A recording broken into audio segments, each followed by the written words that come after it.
हम पढ़ाई क्यों करते हैं? हम पढ़ाई इसलिए करते हैं कि पढ़ाई करने से हमको ज्ञान की प्राप्ति होती है और ज्ञान हमको कहाँ से मिलता है?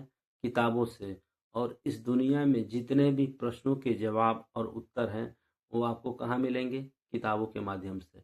तो जब हम पढ़ाई भी करते हैं तो किससे? किताबों के माध्यम से। और हमको जवाब जो बाहरी जवाब है वो कहाँ मिलेगा? किताबों के माध्यम से। यानी हम पढ़ाई इसलिए करते हैं कि इस दुनिया में जितने भी जवाब, जितने भी प्रश्नों के उत्तर हैं, जो भी जानकारियां हैं, वो हमको पढ़ाई के माध्यम से ही मिल सकती है। इसलिए हम पढ़ाई करते हैं ताकि हमें हर जानकारियां, हर जवाब हमको मिल सके, उसके विषय में हम जान सकें। इसलिए हम पढ़ाई करते हैं। जब हम पढ़ाई करते हैं तो पढ़ाई के साथ साथ हमारे अंदर तर्क वितर्क करने की शक्ति डेवलपमेंट होती है, जिससे हमारा मानसिक विकास होता है और बुद्धि का भी विकास होता है। हमारी जो बुद्धि खुली नहीं होती है, वो पढ़ाई के माध्यम से खुल जाती है, उसका विकास होने लगता है। और जब हम पढ़ाई करते हैं तो पढ़ाई के साथ साथ हमारे जीवन में एक डिसिप्लिन होता है।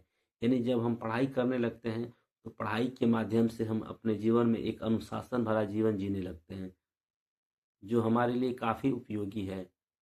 और आखिरी में पढ़ाई के साथ साथ हमारे अंदर चेंज इन बिहेवियर, यानी जब हम पढ़ाई करते हैं तो हमारे अंदर की आदतों को कैसे बदलें, पढ़ाई के माध्यम से ही हम जान पाते हैं। अपने अंदर के बर्ताव को कैसे बदलें, ये पढ़ाई के माध्यम से ही हम जान पाएंगे। इसलिए हम पढ़ाई करते हैं कि पढ़ाई से हमको क्या होता है?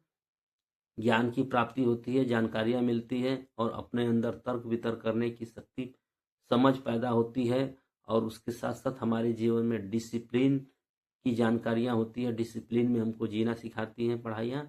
और उसके साथ साथ होता है हमारे जीवन में कि अपने अंदर के बर्ताव, अपने अंदर की कमियाँ, अपने अंदर की आदतें कैसे बदलें, कैसे इसको दूर करें, ये पढ़ाई के माध्यम से ही संभव हो सकता है। शास्त्र में लिखा गया है कि बिना पढ़ा लिखा इंसान पशु और जानवरों के समान है। यदि इंसान पढ़ा लिखा है तो इंसान है, यदि इंसान पढ़ा लिखा नहीं है तो इंसान की गिनती में नहीं आता है, वह जानवरों के गिनती में आता है, वह पशुओं की गिनती में आता है। इसलिए पढ़ा लिखा इंसान पशु के समान नहीं है और ना पढ़ा लिखा इंसान पशु के समान है। तो मेरा यह वीडियो आपको कैसा लगा कमेंट करके ज़रूर बताइएगा। मिलते हैं आपसे नेक्स्ट वीडियो में। तब तक के लिए जय हिंद, जय भारत।